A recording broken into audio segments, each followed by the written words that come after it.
And hello and welcome back to This Week in Gwent. I actually want to fall asleep. That's how much energy I have, but I will try to make it through.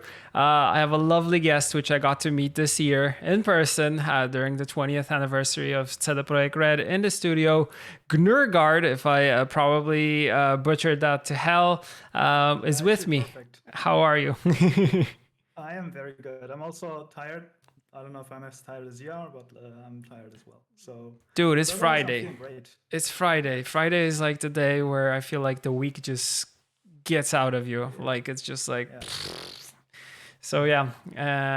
Okay. So your mic is compared to low compared to mine. Okay. All right. Noted. Noted. I don't know if I can do anything about that. Maybe I can. Maybe I can just make this higher. Check the settings on this. Hopefully I'm not just like, huh. Should be. How about now? Test. One, two, three. I'm always I just loud. wanted to say we actually met in 2019 as well. So this wasn't the first time this year. Wait, we met during the community party in Berlin. Yes? Yeah, exactly. Oh, exactly. You're right. I totally forgot that I went there. Oh yeah, the thing that I remember from that party is sitting till 4 a.m. in the morning with you guys and the Morkis and talking about balance and Gwent balance and all that stuff. I remember it was a very interesting night. Eating Kinder chocolate at that time. Yeah, it was a fun time. So yeah, we're here to talk about all things Gwent, but also The Witcher 3 Next Gen, which came out this week. So all these things happened. It happened on the 14th, which was just 2 days ago. It's incredible how time flies. I feel like it was just yesterday, but it was the day before yesterday. So 2 days passed after that time. Long night on the 14th. For those of you that saw it or missed it on the Witcher Game YouTube channel, there is a release night stream that we did with Alicia and Amelia, where we had guests on, and we also had some music from the community in between. So you can check that out for yourself. And the update is available for most players right now. So if you want to check it out, if you're on the new gen platform, specifically when talking about consoles, but also on PC, it's all there. Check it out for yourself, play it. I've been playing it a little bit myself, especially to Song and a little bit of now Velen, and kind of went to Gnurrgard, so I'm kind of walking all over the place. But I'm thinking about starting a new playthrough very, very soon. I know that I promised our friend Rashid that we'll co-stream it, but I just didn't have the time. I didn't have the time to do it. So I'm apologizing on this video to Rashid, which I did not stream Witcher 3 with yet. But I haven't started without you, Rashid. If you're watching this, our time will come. Starting on Monday, I will be on a holiday vacation, meaning I'll be staying at home preparing for the holidays. So I will be, probably playing games. So we can totally get to that. So Rashid, don't worry.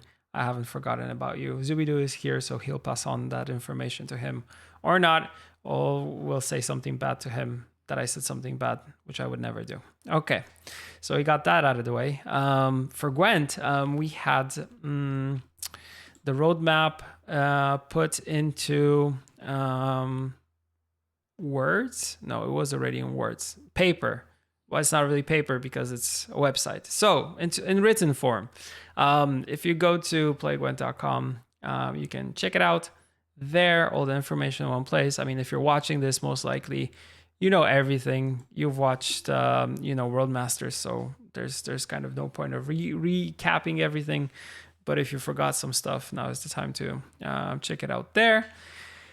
And yeah, I think that's all when it comes to the business, let's say, that we need to always get to. But yeah, no, let's just shift focus to you, Gnurrgard, and your story with Gwent. First of all, let's start with your story with CCGs, because I feel like that's that's going to be a nice topic that we can talk about. You're known for Yu-Gi-Oh, right? And before that for Gwent, and before that probably also Yu-Gi-Oh, since Yu-Gi-Oh has been alive and well for more of a longer time than any card game.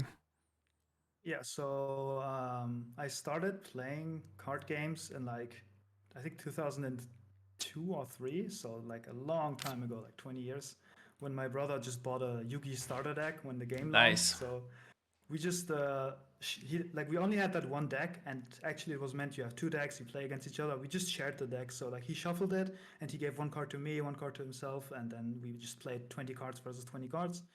And then I just got myself the other starter deck, the Kaiba one, and so I started like I played Yu-Gi-Oh for like 4 years till 2006. When I was then in the teeny phase where I was like, oh no, card games are for children. I don't play that anymore. And I started playing Hearthstone, I think, in 2014 when a friend of mine he told me, "Hey, you should check this out. You played Yu-Gi-Oh, right? You're gonna love this."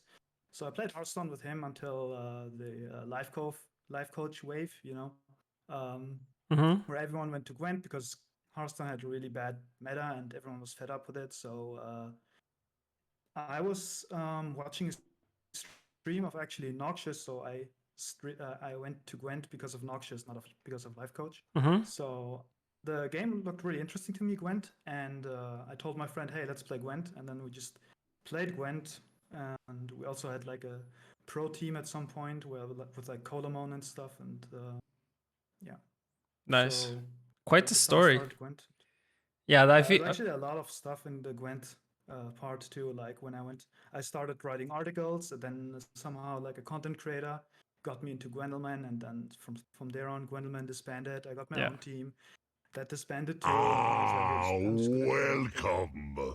Yeah, it's been quite the roller coaster when it comes to ups and downs and in the world of Gwent. Like, yeah, those are kind of considered the golden times of Gwent, where we're kind of, where Life Coach was there, with Noxious, like you mentioned, all these players that kind of started, especially after the first challenger that we did, which was an invitational. Also, pretty much that was the half of the invitational were the players that were pro card game or slash esports pros, because we also had people who were maybe not only considered for card games like PPD and all that stuff. So pretty much, yeah, that was still considered the high time of Gwent. So it's been a long ride. There's been a lot of changes also happening. So it was for sure an interesting one. So yeah, yeah, Gwentelman also something that you mentioned that feels like a bygone era almost. But it's only been like a couple of years, right? It hasn't been that much of a time. I remember those times, and I feel like Gwentelman, when it comes to Gwent, was one of the biggest at its time. Like groups when it comes to esports, but also when it comes to organizing like community tournaments and events, had the majority of the biggest Gwent streamers at that time. So it was an interesting time for us for sure. But yeah, we're kind of talking between before we started that kind of we still kind of, when we look at the current map of Gwent and its content creators, streamers, and stuff like that, like there's a lot of people who pretty much only started after the beta time, so they don't remember closed beta or open beta. They only came when the game was already post homecoming and stuff like that. So it's quite interesting to have that perspective of it. Yeah, actually, a lot of these content creators I did not watch back in the day, right? So I took a big break from Gwent. I think like a couple of months after Iron Judgment. No particular reason why it's that expansion, but I did take a longer break. So then I came back and I saw a lot of new content creators. And at first I was just still watching the ones I knew, like Crozier, Jess, right? Yeah. But then I looked the other ones, and they're also like, I was like, hey, these people are actually entertaining. Like, I really like just hanging out, for example, in Lionheart's stream. It's a very cozy stream. He always like answers what you write in the chat, right? And just very nice stream. So, True. True, Just true. one of the streamers that I watch from the new ones. Mm-hmm. Yeah, yeah, it's a good mention. Him, like, well, Shinmir, he's been on for quite a longer time, but yeah, him, Yeah, Thea. Shinmir and I have a story also that goes back to beta days. So Yeah, yeah, for sure, you guys do because you've been there for quite some time. So, yeah, yeah, it's good times. But yeah, like you mentioned, things changed on the go, and you dropped off after us introduced Defender, right? yeah. So how did the delete Defender thing start? Because I feel like it's the number one thing. It just you weren't a fan of Defender, I know, and we're very vocal about it. But then it's kind of started to become a meme, right? Yeah, exactly. So actually, the reason I took the break off of Gwent was not Defender itself. Just like I did not enjoy the gameplay. It was just like the same as when Hearthstone was kind of like I didn't like the meta and then Mm-hmm. switched to Gwent, and it was the same kind of with Gwent. I didn't like. I don't know what the meta was back then, Mm-hmm. but it just wasn't my cup of tea. So I was like, okay. I'm a guy, if I don't enjoy something, I don't like go out and complain loudly. I just say, okay, I'm going to distance myself and just like take a break and come to it later, right? Yeah. So didn't have anything to do with Defender at that point. But uh, I think when Defender was announced, I already said, oh no, I don't like this idea because it kind of like polarizes the gameplay too much for my liking. I don't like gameplay that involves drawing answers. I like having like your options in hand and you play around stuff. So for example, Mm-hmm. you have an engine that is doing value and you don't have the immediate removal, but what you can do is like you can pass at a convenient time, for example. I like that kind of gameplay. But the defender, sometimes the gameplay is okay, you need the heat wave to get rid of the defender because, for example, Donimir has a shield, has armor, has everything, right? So, yeah. So at some point, I was just like, I always said I don't like defender. I never said really, I never was never of the opinion to actually delete it. Mm-hmm. But at some point, I was just like, said it as a slogan because it's rework defender doesn't sound as powerful as delete defender, right? So I was just like starting to say delete defender for jokes, right? And then it kind of like became a meme of its own, and now I'm Yeah. like the funny delete defender guy, right? If you know the like the meme with Bart Simpson, say the line Bart, delete defender. That's me. Yeah, and So it kind of stuck to you, and that's what you've kind yeah, of been known for. I see people already like spamming the emote, which is known for delete defender. But yeah, I kind of when we met, like I didn't see you being as the delete defender person only. Like that's not the only thing you're known for. Like yeah. you were the you know the nice like wholesome quite quiet guy, but also very nice, yeah, with a smile and all that. So yeah, totally nothing negative to say here. Yeah, I was actually like one of the like I was a background guy back in like Gwendelman, right? And then I got a bit more exposure when I had the own team, right? So I was more known as like one of the competitive guys. Hmm. And then when I did my own thing, people known me as a deck builder. And then at some point, I wasn't as competitive anymore. So the only thing that stuck was the whole defender meme. So yeah, Well, it's a good thing to be known for, right? There's you always have someone who is kind of known for something. Like I've been yeah, known for using leaks instead of like yeah. leak, which kind of stuck, which I never Mhm. thought it would. You always have something. You always have like you have Kupor with the frogs, for Yeah. example.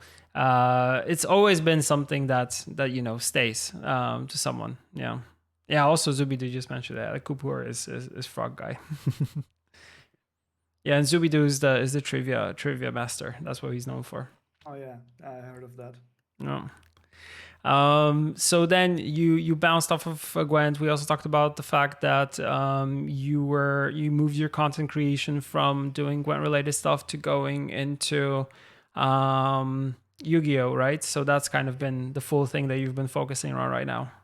Yeah, exactly. So after like when I took my Gwent break, I started playing Yu-Gi-Oh! Duel Links. So that's Mm-hmm. the mobile game. It's a bit Yeah. of the simplified Yu-Gi-Oh! Mm-hmm. And there I also like joined a team as a coach and also like did some deck building. A friend of mine, I just like we invented a combo that Yeah. got first place in some kind of tourney. And after that, I was like, okay, I just think I'm gonna try the real deal now Yeah. and I started making my YouTube account and just uploaded videos. Some are doing well, some are doing like not as well. It's like YouTube algorithm. Yeah, it's algorithms for you.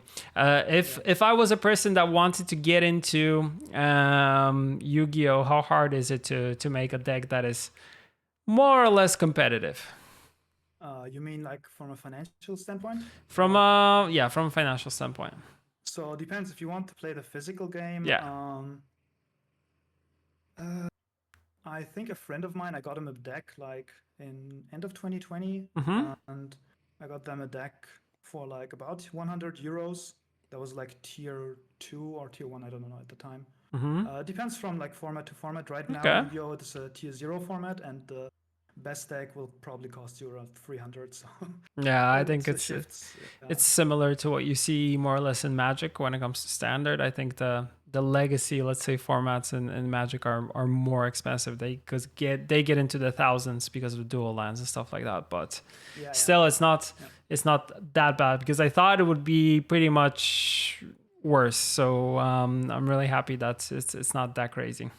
Yeah, Yu-Gi-Oh is like it's also like an eternal format, but Yu-Gi-Oh! And I heard like from someone who plays Magic. I don't have the details on it, but compared to Magic, Yu-Gi-Oh has a very aggressive reprint policy. So Hmm. if something That's is good. played a lot, they just like print a second version, and if it's still played, they print another. So for example, there's a card called Ash Blossom and Joyous Spring, which is like the Hmm. most played staple and has been for I don't know like 4 years now. Hmm. And that card has like 5, 6 reprints or so. Just got another Wow. reprint this year, so because it's played so heavily, right? So I respect that. even It's actually better for the players if they reprint it because other than that, like, the resale value goes up and it's just crazy. And you don't want you don't want that as a player, right? yeah, Nice. Good to know. Good to know that there is still possibility to try Yu-Gi-Oh. But to be honest, like when it comes to me and card games, like there's so many things now that it's hard to find A, the time, B, yeah, kind of the willpower in order to start something from scratch. I feel like, learning new mechanics is always yeah, for the sure. the hardest part. And Yu-Gi-Oh probably plays different to any other card game that I'm used to, right? Yeah, but I mean, you also like started Flesh and Blood. I don't know when, but it's Yeah. also doesn't have like a mana system, right? It does like a Yeah. different resource system with the deck, I think. Yes, you're Uh, pitching cards in order to play other cards. So it's yeah, pretty exactly. much they generate the power for your other cards, which is also interesting because I'm recently started playing the Dragon Ball TCG that they Mm, have. Which is done by Bandai Namco, and it's mhm. also pretty interesting because there you also use cards in your deck as a source of energy, aka mana, which let you pretty much power up your other cards. And they also have a leader, which is different. They also have a similar mechanic to Pokemon, which you have where you have the cards as energy and stuff like that. So it's an interesting mashup of the mechanics that you kind of see and known from other card games. Yeah, I'm always interested in card games that are not like straight Magic clones. Yeah, Like because mana is like it's a good system to slow the game down, but I yeah. like having like a bit more freedom. That's why I play Yu-Gi-Oh, which is just you can play any card as long as what's written on the card says you can play it, right? Yeah, exactly. So It's if not there's no restrictions. things limiting you in terms of what you can play and when, right? Yeah, same with Gwent, right? So Hmm. if you want, you can play your gold card in round one. I don't know if it's smart. Someone actually played an ice against me in round one, so I was like, Okay. okay, yeah. You can do that if You you can do want. that. If that's smart, that's a different thing. But someone did that. Yeah, it's interesting because that is the thing that we were trying to always to explain to players in the early beginnings that you can play any card at any time that you want, but it's kind of good to think about how you sequence your plays so you don't like spend all your best cards round one because you need to play a best of three, which itself kind of adds this depth element to the whole gameplay aspect of the game. So I feel like it's something that was hard to understand for those that were used to that, first round, one drop, second, third, and it's kind of based on the mana curve and mana system that you normally have. With Magic, of course, the worst thing is mana flood or mana screw, which when you don't get lands. So not having that is kind of already an upside to the whole thing, right? Yeah, I remember when I started Gwent, I was like in the obviously lowest ranks, but Mm-hmm. I watch content, so I know like how to play. And in those ranks, people are just they. I think still to this day in lower ranks, Yeah. they want to win round one like at every cost. So they Yes. just push and push and push, and at some point you're just like, okay, I can just like go out now, and even if I'm a card down, I can win round three because they don't have anything left. Which is Yeah. I think even more so now in post homecoming Gwent with the provision system. Yeah. You know, Yeah, I totally agree back there. then in beta, I could just play a Bear Master in round three, and that's enough as a finisher. That's actually true. Yeah, it's funny because you mentioned that there are still in lower ranks players that you pass and they keep on playing cards, and you want to like tell them like, no, like don't play any more cards. Like you can just pass now. Like you're winning on points. You don't need to play But more. you have the warning for that now, right? The Yeah. overspent warning. Yes. Yeah. Yes. Yes. Yes. Yes. Like it finally had to add it at some point because people were just going crazy. Although I've seen some strategies that want to do that, but If you it's watch interesting. one Oyafelde stream, then you know, like, Yeah. Yeah. it's True. like Clog. Okay, he's just like ditches all the cards in Yeah. round two, so he gets more Colgrim triggers. Yeah. Exactly. More clog is always good. Do you have a favorite meta that you experienced in Gwent that you would at the point where you enjoyed the game the most? Oh, let's put it that way. Okay. I mean, I'm obviously a bit biased towards beta, but so I really enjoyed playing Gnurrgard Spies Mm-hmm.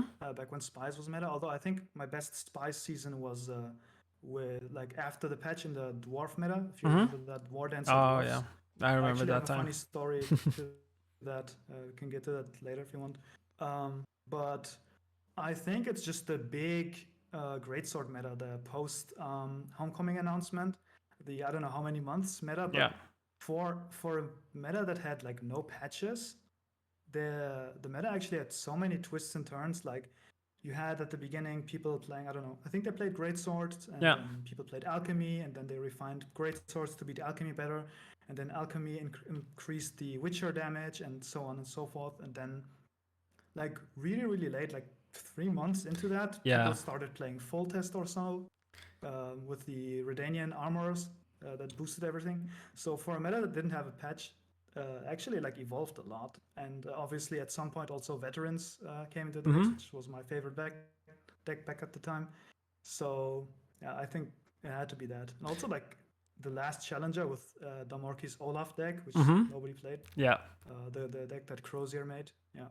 Yeah, it was an interesting time at that time because, like you said, the meta was shifting back and forth, and there was a lot of interesting things coming out of it. So, yeah, it's been that was an interesting time for the game itself. I think with the monthly patches, we can more or less kind of anticipate what's going to be performing in what sense. Much easier to predict, especially with newer cards coming out and kind of they're having a higher power level. So yeah, but there were a lot of interesting metas back in the time. Like yeah, Ellis just mentioned triple scorch Aethna. That I remember that I used to play the hell out of that deck. I see Um, people mentioning Lippy, but yeah. like the Lippy, like the meta where I think Lippy was the best deck, like the first Homecoming meta with Froth, was like it was so like tedious to play because of no unit ethne artifacts, and Mm-hmm. like with Lippy opener you had to like everybody played Witchers obviously, Yeah. like the triple Witchers. Yeah. And the opener for Lippy was you play the Witchers, you get Roach, and they all were I think 4 strength. Mm-hmm.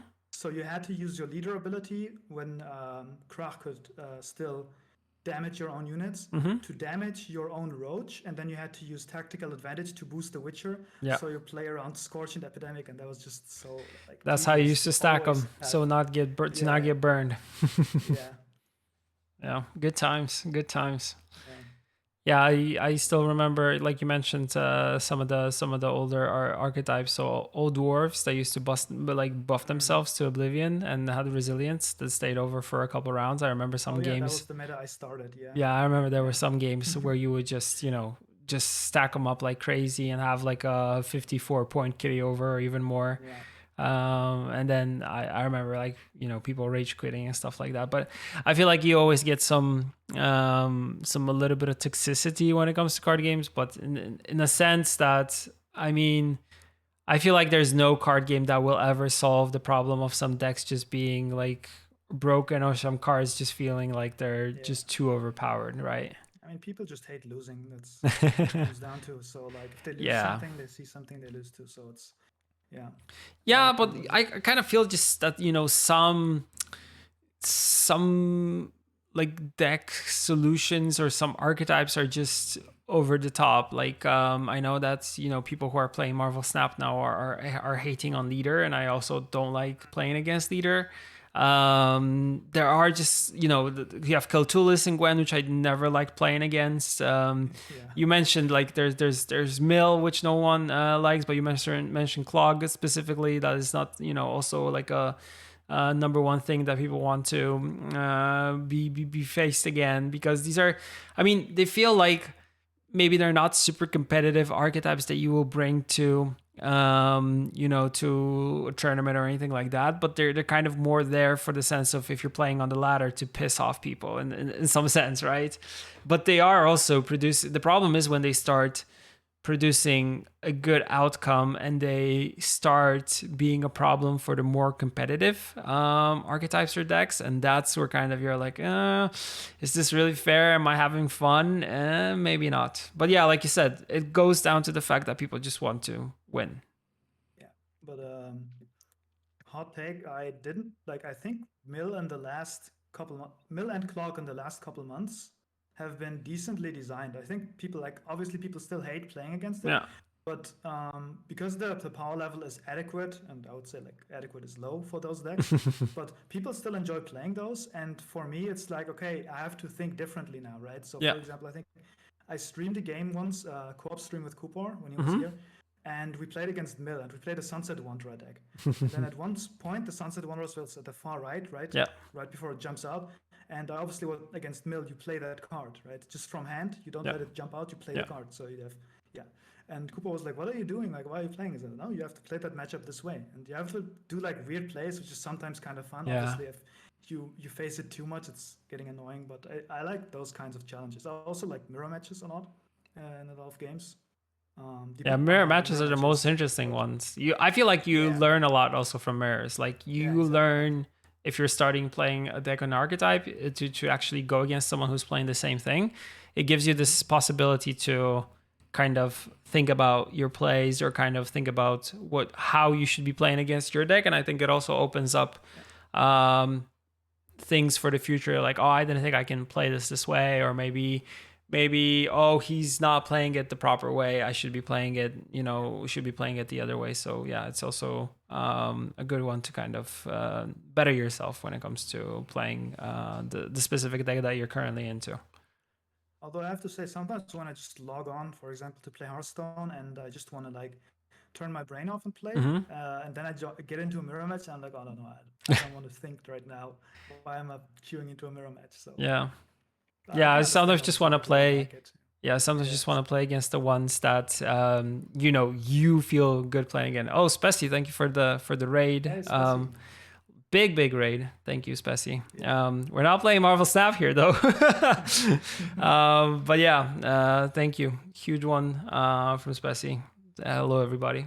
So it's interesting kind of when thinking about what these favorite ones were for us, and kind of how we how I feel like whenever things shift, I feel like getting back and relearning some of the things is kind of been also a problematic thing for us when it comes to Gwent and kind of let's say the future. Like, I feel like there were many moments where we really wanted to go this way or go that way, and we're kind of going in multiple directions and changing how the balance looked, the archetypes looked, and how the game played, and reworking some of the cards. That it was always just like a back and forth, that you kind of get lost in the midst of it, and you're kind of like, okay, this used to work this way, but now it works that way. So which way is the proper one? Like, how am I supposed to play this card? So you need to relearn these things. And that's also the thing that I feel like is very difficult to grasp in a card game. And I'm not only talking about Gwent, but in overall, whenever you're playing something new and there's new cards, and in terms of like using them and how you use them, how you play them, how you sequence them, is always this thing that, you know, is just adds so much depth into the thinking process that it just makes everything more complicated. Yeah, it's also like why I actually like that part a lot, like new cards, figuring out stuff. That's why like the time for a time I was like known as a deck builder, right? Mm-hmm. And it started with like I mean it started with like veterans when I optimized that, but when the homecoming started, Yeah. I just looked through the collection with Cooper. I think still he was there too. So we would just look through the collection, and that was at the start there was a lot of like boost damage. I know that was a like criticism that you got a lot, but there was like one card that caught my eye, and that was Lippy, because that was like the most interesting card of the whole bunch for me. I Yeah. was like, okay, this card has to be broken somehow. So that's always like a exciting moment when you find a card that you think, okay, this can be broken in some kind of way. I just have to figure out how. And that's one of the coolest parts in card games for me. Yeah. Yeah, I mean the person who finds the most broken thing always gets the most kudos for that, right? Because they're like, oh, now I need to play that. Now I need to try that. It's like, what's up with this? So, yeah, so it's pretty much, you know, you get the most recognition for finding something crazy. Yeah, I actually went around and like went streams of pros. I think someone texted me, "Yo, by the way, Adzikov went 17-0 with the Olympi list. By the way, good job." And then I like went. That's always cool, right? Stream, like Shinmiri and I think Radu also streamed back then, and just like Crozier, Jess. I think Jess and I even co-op that list. I just like went around jumping all of these pro ladder players and watched them play the deck. I think that was a really fun time. Yeah, good times for sure. Yeah, but I know a lot of people don't like Lippy. Like Lippy is the bad guy. Actually, there's a story behind that. So I actually like that Lippy is the bad guy because I was like in beta, people know me for like veterans, and you said in an interview that veterans like will not come back for the foreseeable future. We know now they are back, and I'm very happy about that. By the way, the last like Skellige drop, not the one that came out this week, the one before, the bronze cards, I really like them, and also really like the Drake Bandu rework. Like I love the veteran mechanic. Yeah. But I was really like angry, not angry, I was disappointed that the veterans wouldn't be supported. So I just like said, I think in Lock-in, if you remember Lock-in in his Discord, I was like, I'm gonna make a point slam deck that is even more obnoxious, and you're gonna hate me even more. And then like I dropped the Lippy list, and like everyone was like, oh my god. So I'm actually happy that everyone hates Lippy. Yeah, I think we kind of went back to veterans at some point to kind of give them a little bit more love, because I felt like they fell off the map after being strong, kind of fell off the map and then made a resurgence. I think that was also the idea in the last year or two, to kind of bring back those archetypes which are not performing too well, and the goal for next year is also to keep that the same cadence pretty much going. So going back, reworking stuff which doesn't work, adding a little bit more cards, and kind of, you know, supporting the existing archetypes and making them more viable. Yeah, I actually had a 30-point invader yesterday. Like, Damn. Damn. It was really fun. I sent a screenshot to Pireball, who gave me the deck list. I was like, that's a good deck, good job. Yeah, Pireball, good stuff always coming from him. Unfortunate for him not to make it to World Masters this year, but it's been really sad. Yeah, it wasn't up and down, but I have to agree, I missed him there for sure, and I feel like I wasn't the only person that missed him there. So yeah, it was an interesting World Masters too, for sure, especially with Danurai losing 3-0 in the final, which was just too crazy. But yeah, Spelling Bee played like a champ and kind of felt like the underdog in the whole tournament. And you love seeing an underdog win. So yeah. Plus, he was very like quiet all the time, which is always interesting, because you never know how to read like a player that doesn't say a lot or doesn't show a lot of emotions. But I feel like it is something that we've seen throughout Gwen. With like, I think Colomon kind of started that that thing to kind of be just you know, there quietly and just destroy and play super well. let the plays talk. Yeah, Colo was so good. Oh yeah. I still remember I worked with him, right? Tournament preparation and then Mm-hmm. the challenger in which Damorkis won, the Skellige challenger. Yeah.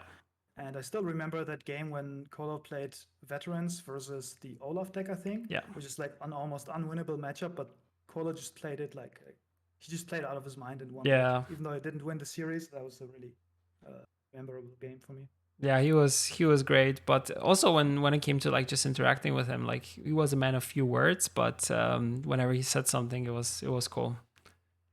It's actually really funny.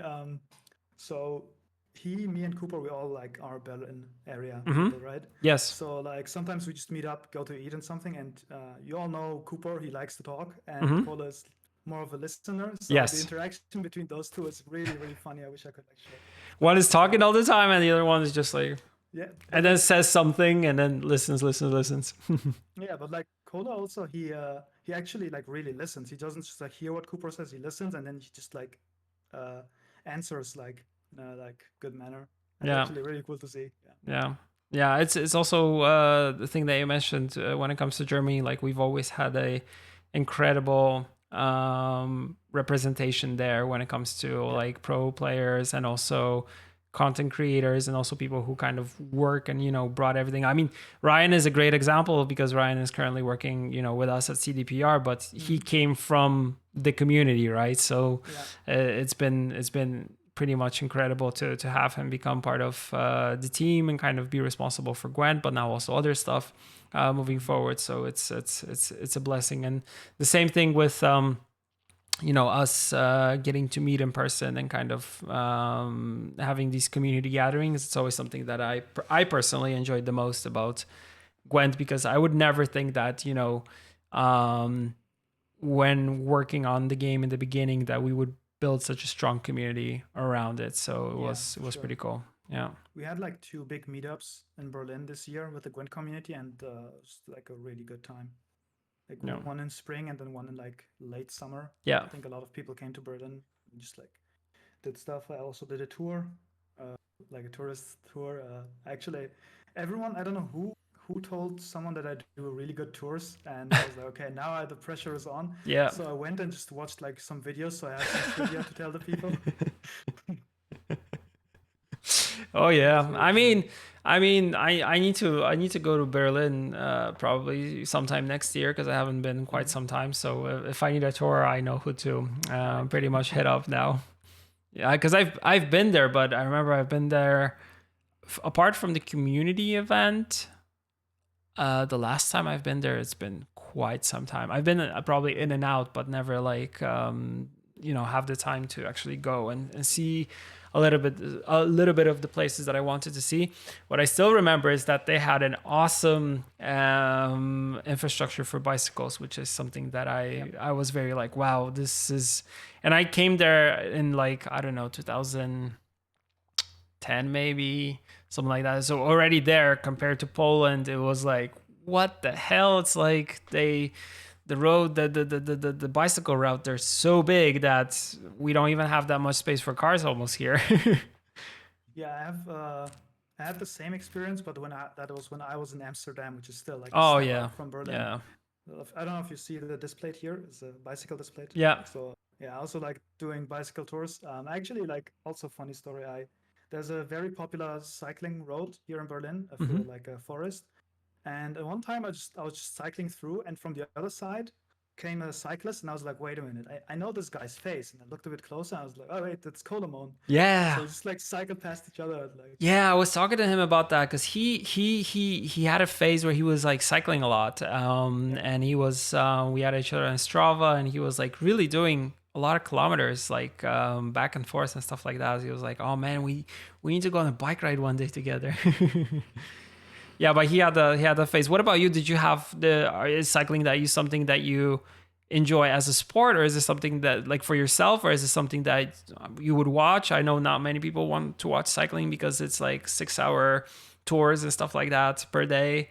But what's the story there? Because if it's on a display, it means that it means something. Yeah. So it also goes back to like way back when I was a kid, like my cousin always took me cycling because I was a little chubby kid. So he was like, let's go Same cycling. here. So we spent some quality time there, and then he like had less time because of, I don't know, he was a bit older than me, so he had less time. So I was just like doing my own cycling trips. And then when the pandemic started, and I actually had to move back to my parents because of was doing my master's thesis. I didn't have money for that. I Yeah. didn't get money, so I couldn't pay rent. So then the pandemic started, though. Everyone was on lockdown, and I was like, I can't stay here forever. So I just took my bike and I went cycling for hours, and then came Yeah. back and did that like every weekend just to like get my head like clear. Yeah. So a friend told me like, oh, do you track your like distance and like speed and whatever? I was like, no, like for once, I don't want to like be like competitive or like measure myself in something. I just want to go, chill, relax a Yeah. bit, get my head like straight. Because I also like play basketball. So that's also a competitive sport. Yeah. So I was like, okay, I want that one thing where I don't have to compare myself to anyone, even not even myself. I think it's good. I think it's good. And it's something that people who train also professionally say that from time to time you need to go on a bike ride where you like just put on a t-shirt and you don't take any like devices that track where you're going, how long and all that stuff, speed and you know, don't look at the data, just go out and enjoy the riding aspect of it, to just have fun and to clear your head and not to be like, okay, I need to go pretty much at this this speed and go here and stop, do these intervals and stuff like that, like not treat it as a structured sport but just to enjoy it. So yeah, I totally get that. Although it's always hard for me because I like the data, I like to see kind of, you know, where I went, what I did. So Spyro now with a big Spyro. raid. Man, this is getting out of hand.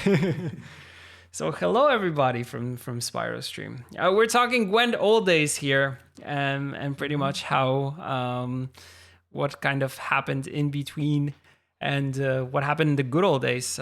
We have Gnurrgard here, reminiscing about also the Gwentelman times, which is interesting time. But yeah, hope everybody coming over from Spyro's team had a nice one, and we're listening a little bit to us talk.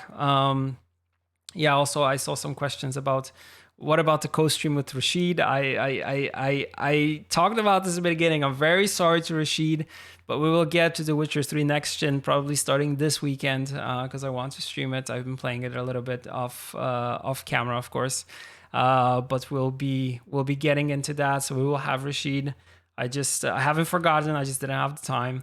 And starting next week, I'm on holiday, so next week there'll be more good stuff for sure. I'll be doing some streaming because I'll be just playing some games because I want to rest up playing some games instead of, you know, running back and forth doing work related stuff. So it's gonna be a good time to kind of decompress and chill. Do you have any holidays plans, or how does holidays normally look for you? So my family and we aren't religious, but we still spend the holidays with each other. We get gifts for each other, just like spend the time. Yeah, good food, family. Yeah, it's all you need. It's all you need. Exactly. Yeah. So that's basically. When it comes to card games, are you planning to play anything now throughout this holiday time where you have a little bit more time, or are you gonna focus on still producing content for your YouTube channel when it comes to Yu-Gi-Oh, or like what's the plan? Yeah, so I think yesterday there was a tweet from someone who was like, "What's your content creation goals for the next year?" And I was like, I just have to do more consistent content, because for now it's like, okay, I'm playing the game like regularly, and when I get obsessed with the deck, I'm making a video. So that's happening like every couple of months, and I just want to do that more regularly. As for the holidays, what I'm gonna play, I don't know. I'm just gonna see, like, for example, there's a Hearthstone patch coming. Maybe that's interesting. I'm playing some Gwent. Maybe I'm going to locals, playing Yu-Gi-Oh here. Maybe I play Yu-Gi-Oh Master Duel. Let's see. Nice. So you've always had this drawn to multiple CCGs, right? Yeah, it's like the idea is I don't want to get like frustrated with the game, so I just say, okay, depending on like what the meta is, I'm just jumping into a game that I enjoy. Yeah, I totally respect that, and I feel like it's it's the best kind of thing to do, is to try to diversify the games that you play, because I feel like very often as card game players we get into this mindset where we focus on one thing and we keep on just playing until we get into like a losing rut pretty much and streak, and we get stuck with that, right? And something that I just hate that. And I think it's also a good time to move on, try something different. Same thing goes if it's like a meta that you don't enjoy, right? Yeah. Although like for Gwent, when I was like really into Gwent and in competitive teams, I did play Gwent nonstop. So yeah, I see Rashid came into chat and already banned bribery player. Yeah, but Rashid, we were talking about you. It's good that you're here. I haven't forgotten about you. That's the most important thing. So don't ban me. And yeah, we'll get to the Witcher stuff. I just didn't have the time, which you probably figured out. Although I saw you were streaming one day and was waiting for Mr. Burza to finish work. But yeah, finally, I mentioned this, and I mentioned this for the third time, I think, is vacation starts end of day today. So probably through the weekend, there will be some Witcher 3 next gen gameplay here. So if you have the time, I'll hit you up so we can talk about everything Witcher. We'll probably start from the beginning though, because I've been replaying a little bit of the game throughout this week, and what I saw from it is that I kind of went to the new quest that we added, inspired by the Netflix series, and kind of checked out some of the performance things. I know there's a couple problems with ray tracing on PC, and I kind of seen it from some locations that I saw, like, you know, FPS drops, but apparently that's going to be fixed quite soon. So can't wait to dive back into the game and actually replay the base part of the game, because I feel like when it comes to Hearts of Stone and Blood and Wine, I already replayed it like a couple times. Since it's like a standalone pack itself, it's much quicker to finish that than to finish the whole base game, which I remember when I played it back in the day. Although I played on PS4, so I don't remember the playtime, but I remember it was quite long, and I was not doing like most of the you know, the Gwent matches and the side quests, mainly focusing on the main quests. Did you play? Did you play Witcher 3? Like the OG? Yeah. I have 2 playthroughs, like one normally, right? My work colleagues gave it to me because they said, "Hey, you play Gwent, you have to play Witcher 3 too." And so I just like played it, and it annoyed me that I had to wait so long to get to the Skellige Gwent deck, right? Yeah. Because, like, you had to do the extra quests, right? Yeah. And then for the second playthrough, actually, there's a funny story. Is there's a mod from someone that replaces every combat with Gwent games. Yes. So you like encounter an opponent and like a monster, and then you have to play Gwent, and then the group of monster dies, so you don't have to kill them all one by one, because that would take forever. It's even better. But I was like, wait, that's funny. That's a funny idea, but you don't level really, right? Because you don't really kill them. So I was like, this needs a progression system. So I went into the script files of the mod, and I edited it so that after the battle, the game will randomly pick one card of the monster that you just defeated off the deck and adds it to your collection. That's so good. That's so good. At some point I realized, wait, I have like 12 spies now. Maybe I should like rebalance this. Yeah, that gives you Thronebreaker vibes, right? Yeah. That's so good. I just decided to just put one of every spy in the deck, that like, just like the normal restrictions, right? I can't just play like all the NR spies and the Gnurrgard spies. I have to play like, right? Yeah. That's actually a good one. I remember the part where they where someone made the mod for you know, playing against you know, that every pretty much match is like every boss battle or any battle is turned into a Gwent game. I remember that was like, wow, that's ingenious, and people are like, yeah, this is what we're kind of waiting for. So yeah, it was an interesting one. And now some of the mods that, you know, were especially the visual ones that were in the game have transitioned into the next gen version of the game. So better textures for the main characters, also for like the things that you see. So like the bricks, for example, water, grass, everything looks just much better. So if you have the let's say the equipment, or the hardware to run it, then you should totally check it out. I was very surprised when I played like the dev build on the PS5 dev kit to see how well it runs on PS5, because I remember I beat the original game on PS4, so I remember the performance there.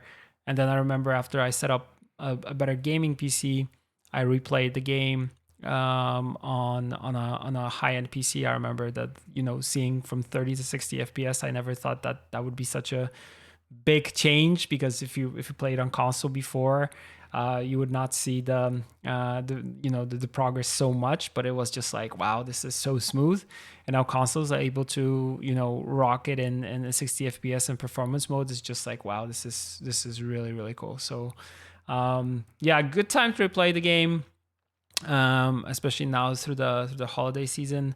But I also have like other games that I want to get to and kind of play, which I haven't gotten to. I'm not even talking about like the piles of shame that we have in terms of like the games we want to try out, but just don't have the time, or we need to play something else before it. And I feel like card games also are things that take away from your time. You can just jump in and out. Right? Yeah, but you kind of do, but then you kind of stay because they're like, oh, let's do dailies.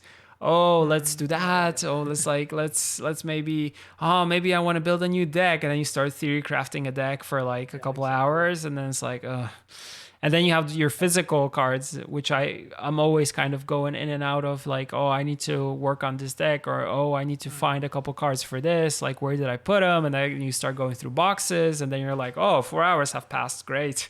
I never knew how the time flew. I don't know if you saw my tweet today, but today I just found like a playset of cards which are worth like 75 euros. Nice. Deck box, and I was like, I own these. I forgot. Yeah, I have that also from time to time. Like I pretty much go somewhere, like going through my stuff, and I'm looking. I'm like, oh man, I have so many like cool cards here. Like how did I forget about them? Yeah. They're like, oh my god. And then I also, what's really cool. We have a lot of friends in the studio who used to collect Magic cards, and they pretty much find them like in the attic, and they bring them like the old school stuff and like their old decks. I love also fishing through those and getting those cards for free. It's just like it's like a memory lane thing, because you remember, because I've always kind of been into Magic, so I've always been going and to stores and kind of seeing all the sets throughout history kind of move. And you remember some of the old arts and stuff like that, so it's incredible. Magic? Like what year? 1994 was the first time I played, so it was a long time ago.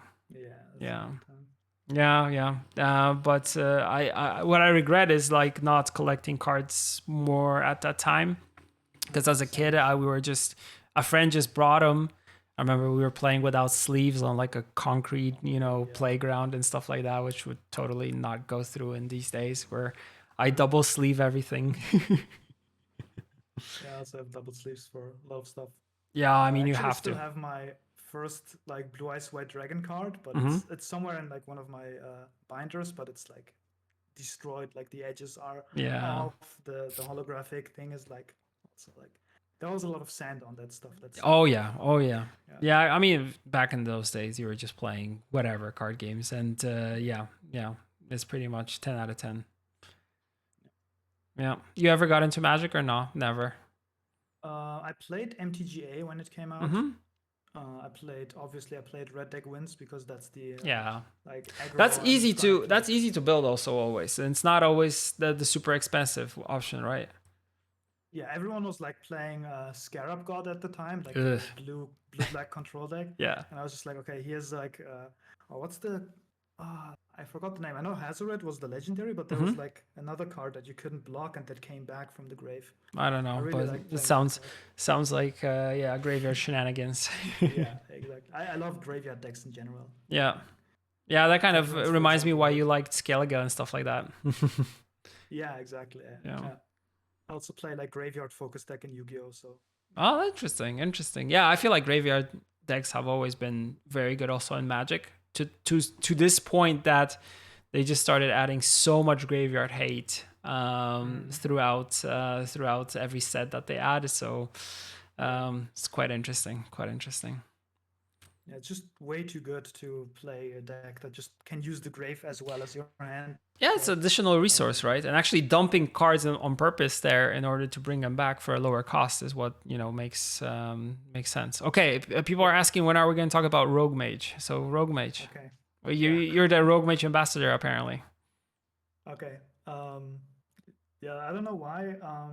It became a meme in my Discord, like just saying Rogue Mage, because like honestly, like we were not how you say. I wasn't sure like why the name came to be. Right, we always knew it as the Golden Necker project, which Yeah. sounded really cool, and then the name was like Rogue Mage, and then it was also like very hard to find stuff, like resources. Like for example, I was finding a build in Rogue Mage, and I thought, okay, this is really good. What have others been doing, right? Mm-hmm. So I was googling Rogue Mage, but all I got was like World of Warcraft, like Arena, Rogue, and Mage. Yeah. It's like I think a really good combination. Yeah. So yeah, that was like, and at some point we just have we just started saying Rogue Mage in our Discord, like just like randomly. And then obviously Cooper's card reveal. I don't know if you watched it. Yeah. The Rogue Yeah. Mage Yeah. advertisement. Yeah. I remember that one. It was a good one. I had a really good laugh out of that one. A really good one. When Ryan showed it to me for the first time, I was like, and he was like, should we keep that? I'm like, yeah, totally, we should. Let's not cut it out. Let's have it there. Yeah. But like in general, I like playing Rogue Mage. It was a lot of fun. The only thing I was missing was like the replay value, right? Mhm. As soon as you like beat all the bosses, like I don't know, the highest difficulty. Yeah. It doesn't have the like Cooper always says it's like a boss after that, right? Just like Slay the Spire, it has like the heart after the normal bosses. Yeah. And yeah, that was something missing for me, like to work towards. Like I could do like like what was the highest difficulty? After you finish the story, that one I could do, but I didn't see like any reason to do it. Yeah, I feel like at some point it would probably require a little bit more work on our side in order for it to add more replay value to it. But I feel like there was a point where we just decided it's time to ship it. So I kind of I totally agree that was kind of an aspect that you play it once, twice, and then you're kind of like you don't really want to go into multiple playthroughs because the playthroughs themselves, they don't really change all that much. So that's kind of the thing. So it's kind of some builds are just so good that once you figure them out, it's really easy to build towards them. Yeah. For example, like Melusine is just like free. Yeah. Because Melusine just wins against all the bosses because of Whale. So that was one thing. But I had a really I streamed it I think once or twice, and I had like a really fun Shani run. Where I just played Shani, copied her, rezzed her, and my whole board was just Shani's. Yeah. I had a lot of fun with it. Yeah, people are on chat and saying like, they also like if they didn't play themselves, they watch your stream when you were doing it. So it was fun. Yeah. Yeah, but I kind of also agree, like having Alzer as a main protagonist was cool. I wish we could probably do a little bit more on the story side for him, because I also agree he's like an awesome character. But I kind of the story aspects we had to some extent in the beginning, and then we kind of shifted and cut a little bit of the story out of it because I feel like missing some of the failed experiments that he was doing. Which we had like in the early version of the scripts that we were working on, is something that I kind of miss from it. And also, now we're seeing like Gnurrgard, Witcher Tales. It also something that, I wish there was like a second Thronebreaker, but kind of I think that ship has sailed already. And actually, having Gnurrgard as a protagonist is cool. But these are all things of the bygone past. We need to focus on the AAA titles now and focus on the Witcher franchise as a whole, and also Cyberpunk and all that jazz. I also personally can't wait for Witcher 1 remaster. I was just gonna say Witcher 1, I always say like everyone loves Witcher 3, obviously. Yeah. But for me, Witcher 1 always has been my favorite, just from the story Exactly. and the soundtrack. Exactly. It's Exactly. just like the only thing I hated, like obviously the combat is a bit dated, but Hmm. the thing I didn't like about the game playing it was like the backtracking. Like Yeah. you had so many quests where you had to walk a lot, right? Exactly. But otherwise, like Azar Javed, I really Azar like the Javed. character. Like, Exactly. it's such a cool villain. So Yeah. You also I'm have really looking Dagon forward to there. You playing have it. Salamandra Yeah, there. You have all that jazz. yeah, the professor. Oh yeah, the professor Yeah, also an awesome character. Yeah. exactly.